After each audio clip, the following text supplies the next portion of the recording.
Salut à tous, bienvenue chez l'Amadoué. Alors comme vous pouvez le voir, eh bien, il fait beau, il fait chaud dans l'Hérault. On est au mois d'avril. Et qui dit chaleur, dit tonte.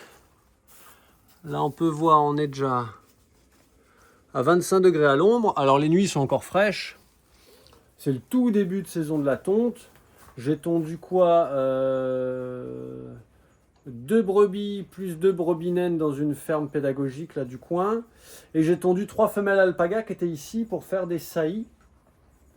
Et ça, je ne voulais pas montrer parce que quand j'accueille des femelles ici pour faire des saillies, eh bien, j'en parle pas.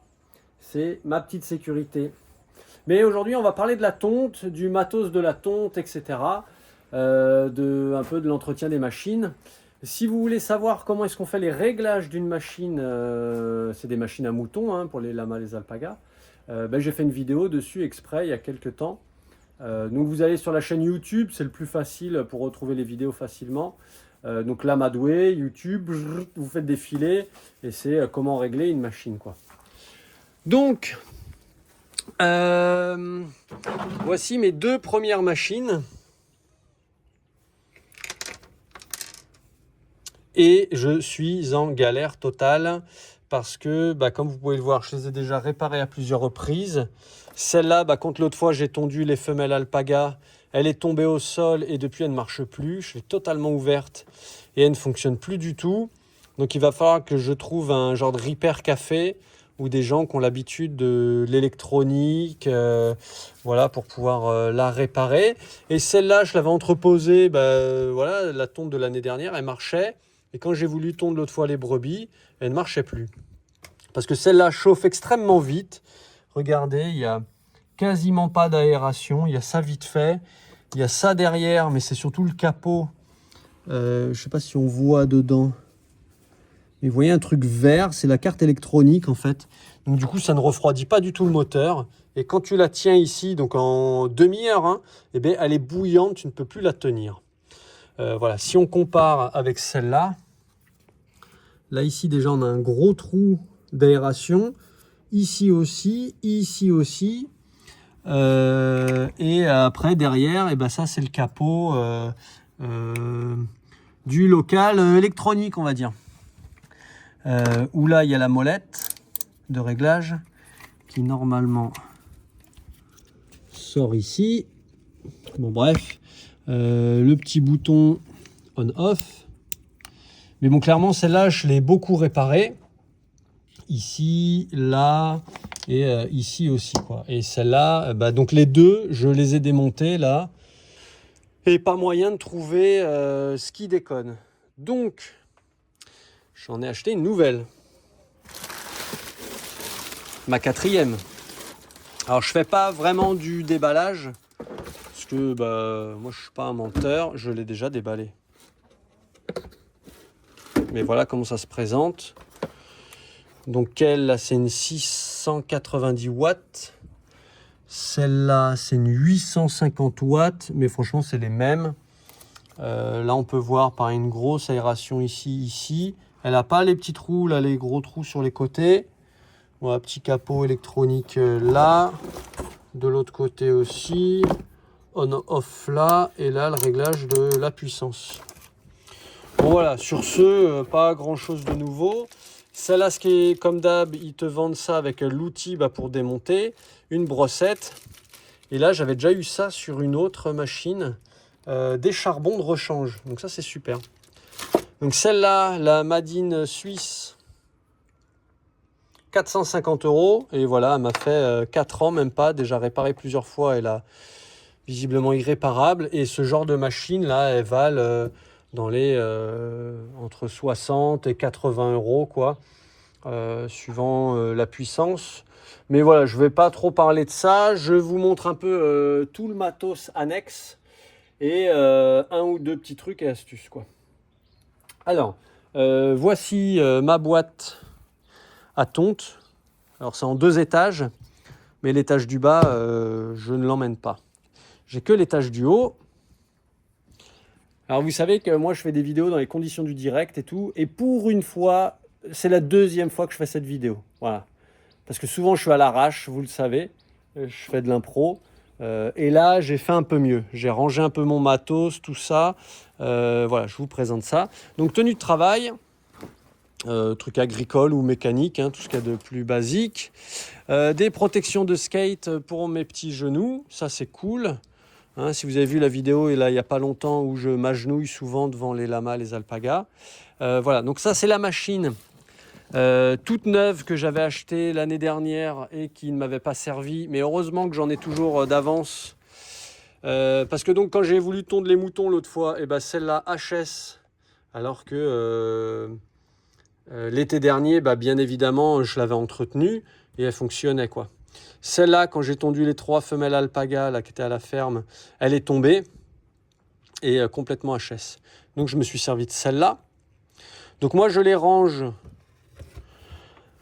avec un tissu pour éviter de se piquer les doigts ou qu'elles aillent piquer le fil ou quoi que ce soit, abîmer le matos. Donc là, bon, elle a un peu de poussière, mais elle est toute neuve. Hein. Voilà, rien de plus. Si, c'est que je vais celle-là et celle-là, du coup, les upgrader. Je vais essayer de faire un renfort là ici plus long et de scotcher le fil comme ça. Parce que ça ne me dérange pas que ça pète ici. Parce que ça, c'est facile à réparer. Mais quand ça pète au ras, ici dedans, là, et là, c'est beaucoup plus chiant à réparer. Donc celle-là, je vais essayer de l'upgrader un petit peu. Celle-là, pareil, pour essayer que ça dure plus longtemps. Donc voilà comment je range les machines. Après, qu'est-ce qu'il nous faut? Des licoles, des longes et des cordes. Pourquoi tout ça? Non, moi je les saucissonne pas. De manière traditionnelle, je mets bien des guillemets parce que la tradition c'est quand tu ne veux pas changer, ces animaux sont entravés au sol. Donc c'est corde aux pattes arrière, donc déjà tu le fous au sol, hein, donc va mettre un lama de 150 à voire plus au sol, c'est une galère, il faut être au moins 3 rugbyman ou judoka. Teddy Riner, si tu me regardes, vas-y viens faire un tour. Non, je déconne, parce que de toute façon je le ferai pas, mais si tu veux venir, ça pourrait être cool. Mais ça, je pense que ça n'arrivera jamais. Donc corde aux pattes arrière, corde aux pattes avant, mis en extension comme ça avec un grand palan, donc allongé par terre, et un gros sac sur le cou. Donc ça, c'est ce que fait le prédateur avant la mise à mort. J'isole un animal tout seul, je le mets au sol et je le tue par étranglement. Hein. Donc on commence à parler de maltraitance. Mais le problème de ça, parce que c'est toujours avantage-inconvénient, yin et yang. Hein, donc moi, je les tonds que au licol. Donc on imagine, bon ça c'est un S en mode alpaga. Donc vous voyez ici, il y a un anneau. Là, hop. Il y a un anneau ici, il y en a un de l'autre côté.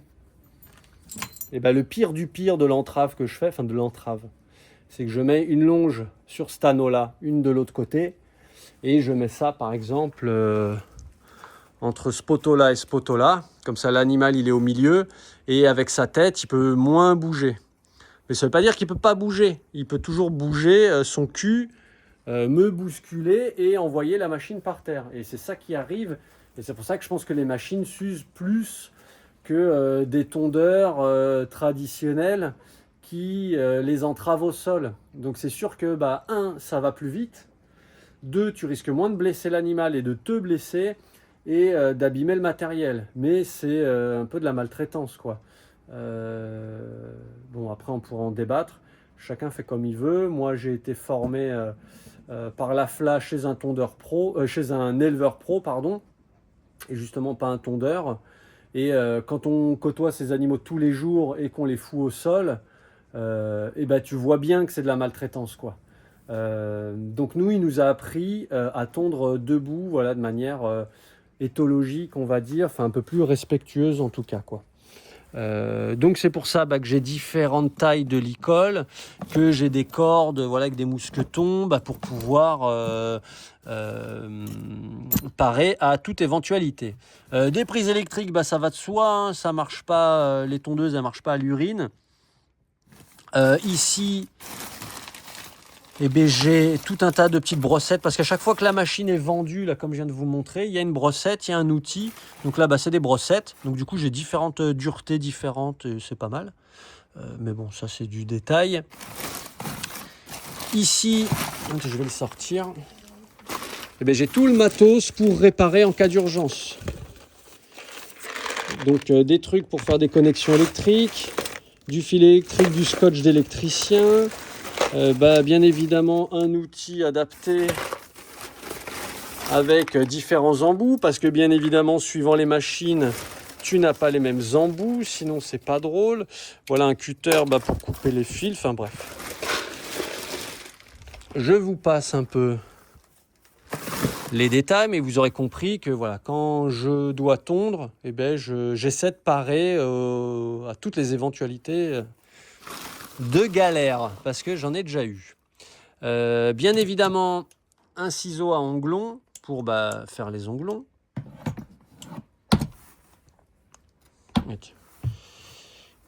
On va le remettre là, c'est pas grave. Un ciseau à laine pour faire les petites finitions, quoi. Ça, c'est mes peignes et contre-peignes de rechange. Donc, si vous ne savez pas ce que c'est, ça, c'est le peigne en bas, le grand, et le contre-peigne en haut. Et c'est le contre-peigne qui bouge et qui coupe la laine, quoi. Et donc ça, il faut les affûter. Donc les envoyer chez une entreprise spéciale. Donc ça, voilà, ça c'est ma réserve de peigne et contre-peigne neuf, ouais. Là, j'ai ma burette d'huile parce que les lamas, les alpagas n'ont pas de suin, donc n'ont pas de gras sur la laine. Donc il faut graisser la machine régulièrement. Donc j'ai mis ça dans une petite boîte là cette année parce que j'en ai marre d'avoir ça dans des sacs plastiques. À chaque fois, le bouchon, il saute, tu fous de l'huile partout, c'est le bordel. Déjà t'en gâches, tout ça. Donc j'ai ma réserve d'huile. Voilà. Ah oui, ça c'est intéressant. Du miel en cas de coupure, parce que comme je vous disais, l'animal il bouge et il peut donc se blesser ou te blesser. Donc du miel, c'est cicatrisant, c'est aseptisant. Oui, je ne sais pas si on dit ça. Bon, dites-moi si on dit ça. Enfin voilà, c'est un antiseptique. Et un petit tuyau qui peut vous servir dans la vie de tous les jours. Allez acheter des feuilles à rouler. Et ça, ça crée un pansement ultra efficace. Donc tu mets du miel, tu mets ça par-dessus. Et ça, le miel, il va reboucher la plaie, l'aseptiser et mettre un cicatrisant. Et ça va servir un peu comme un strap pour du coup garder la plaie fermée. Ça va me servir avec ça, parce que des fois les gens ne gardent pas la laine, ne veulent pas garder la laine. Donc moi ça me permet de mettre de la laine dedans et avec un marqueur, tout simplement de pouvoir marquer la laine. Voilà, le nom de l'animal, voilà. Qu'est-ce que j'ai encore à vous montrer? Je crois qu'on a fait le tour du matos. Ah si, petit truc que je vais vous montrer, ouais. Donc je range ça, voilà. Voilà, donc là, il faut imaginer les machines qui sont dessus avec les petites protections là en tissu. Un vieux chiffon, hein, ça suffit, hein, je fais ça, hop. Et le fil, je l'entoure autour pour que ça le garde. Mais en général, voilà, ça ne bouge pas. Oui, petit truc et astuce, alors surtout pour ceux qui ont des lamas. Parce que l'alpaga, ça ne marche pas. Ça... c'est mon compensateur à petit zizi. Non, je plaisante, bien sûr. Vous savez, j'aime bien raconter des conneries. Non, c'est un souffleur à feuilles. Voilà, qui bastonne bien. Hein. C'est vraiment, ça envoie vraiment un jet fort. Et à quoi ça sert? J'ai dit que ça ne servait pas aux alpagas, ça sert que pour les lamas. En fait, ça sert à dépoussiérer les lamas. Alors, pas que les alpagas n'ont pas de poussière. Hein. Pour ceux qui ne savent pas, c'est des animaux qui vont se rouler dans de la poussière très fine pour embêter les parasites qui auraient sur eux. Et du coup, ils ont plein de poussière. Ces poussières accumulées vont désaiguiser très rapidement et très fortement tes peignes et contre-peignes de tonte. Donc pour ça, petit coup de souffleur à feuilles sur les lamas. Les alpagas, ça ne marche pas parce que la laine est trop dense, trop serrée, et du coup, ça ne dépoussière rien du tout.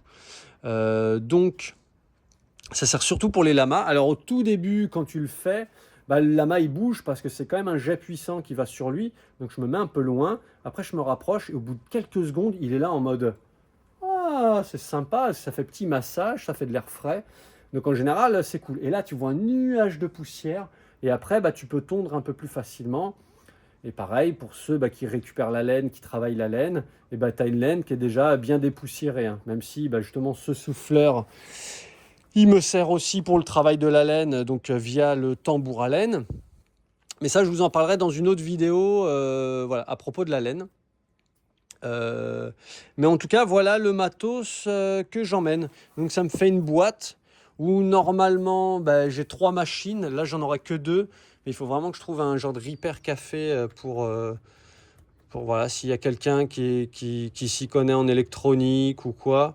Je suis preneur, ou si quelqu'un a des infos de repair café qui se passe dans l'Hérault, là, surtout aux alentours de Montpellier, 7, tout ça, je suis preneur parce que ça me fait chier de pas pouvoir les réparer davantage, quoi. Même si elles ont fait un peu leur temps, mais bon, à 450 € là, la machine, celle-là 80 balles, enfin vous voyez, il y a déjà plus de 500 balles de machine là qui est partie. Et c'est pas moi en tondant mes animaux et en faisant quelques tontes à l'extérieur que tu rembourses tes 500 balles, quoi. Et puis 500 balles sans parler de l'aiguisage, enfin l'affûtage des peignes et contre-peignes, de l'huile, etc. Et un petit peu voilà, de fourniture, quoi. L'idée, c'est essayer d'être durable, hein, et d'être, comment dire, ouais, d'être durable, et puis d'essayer de pouvoir en vivre, quoi. Alors pas de la tonte, hein, bien sûr, c'est pas mon job. C'est juste une partie. Voilà, je crois que j'ai tout montré. Ouais, j'ai des rallonges électriques parce que suivant, même ici, j'ai pas l'électricité, donc c'est bien d'avoir des rallonges quand tu as le groupe électrogène, ce genre de truc, quoi. Voilà, je pense que j'ai fait à peu près le tour. Je vous ai montré mes petits trucs et astuces. Parce que bien sûr que pour soigner des animaux, souvent on connaît la bombe bleue, la bombe d'aluminium là qui fait une trace bleue. Comme ça, on a une trace d'où l'animal était blessé. Mais moi, j'aime bien bosser au naturel. Du miel, ça se trouve plus facilement que les bombes bleues. Donc bien sûr, un miel bio, un entre guillemets vrai miel, même si on pourrait là aussi en discuter. Ouais, on a fait le tour, voilà, les matos, les matériaux qu'il faut avoir. Et voilà. Bien évidemment, les machines sont vendues dans des boîtes, mais je ne m'en sers pas des boîtes parce que au final c'est encombrant et puis ça bouge quand même dedans. Enfin, là vous voyez le truc, lui il est au maximum, et lui si on le met comme ça, et déjà il est méga plié ici, quoi. Donc en fait, moi je préférais qu'il soit comme ça, voilà, qu'il soit comme ça, que s'il y a une coupure d'un fil électrique, que ça soit ici, c'est beaucoup plus facilement réparable que au cul là et dedans, quoi. Donc voilà par rapport à ça. Donc les boîtes, franchement, c'est pas génial. Et là, vous imaginez, si j'ai 4 machines, j'ai 4 boîtes, et il faudrait que j'emmène la boîte du dessous avec que les machines dedans. Mais ça, pareil, ça bougerait dedans, il me faudrait autre chose. Enfin bref, ça serait emmerdant. Là, j'aime bien avoir qu'une caisse comme ça, que ce soit ici ou voilà, les quelques tontes que je fais un peu pour dépanner les gens.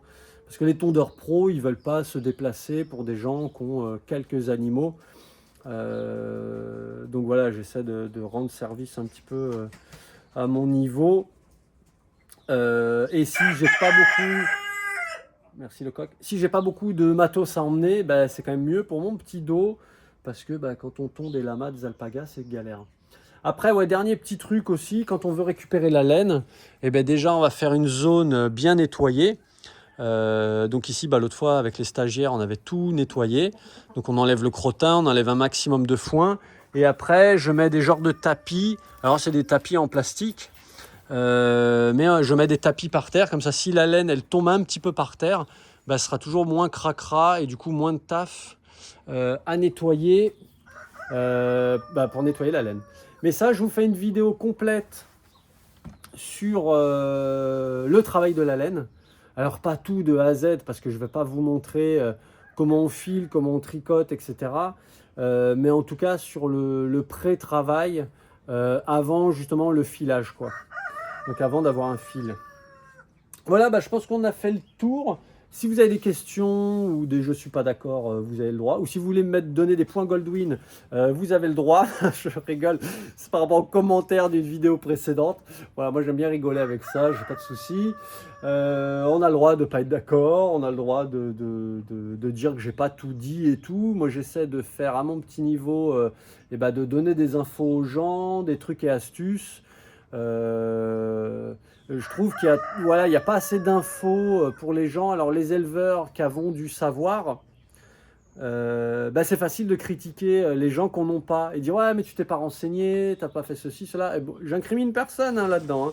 Hein. Voilà, mais c'est un petit constat général quoi. Et c'est quand même bien de, si on veut, parce que moi c'est mon but, hein, je l'ai déjà dit dans une autre vidéo, mais moi mon but c'est le bien-être des lamas, des alpagas quoi.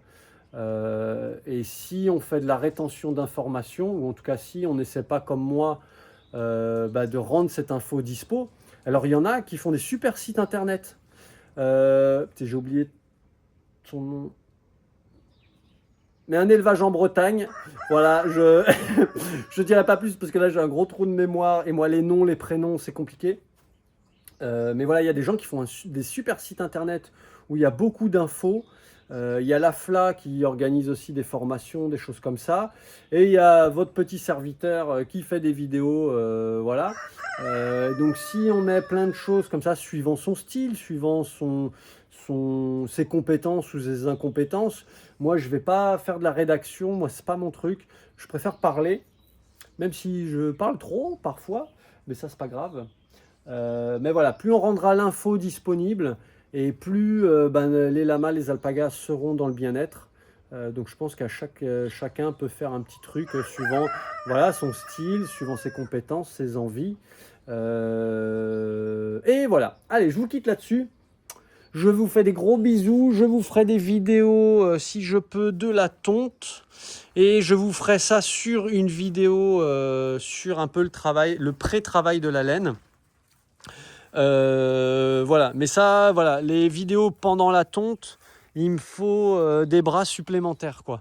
Moi, avec mes deux mains, vous avez vu que déjà, je suis pas toujours au point.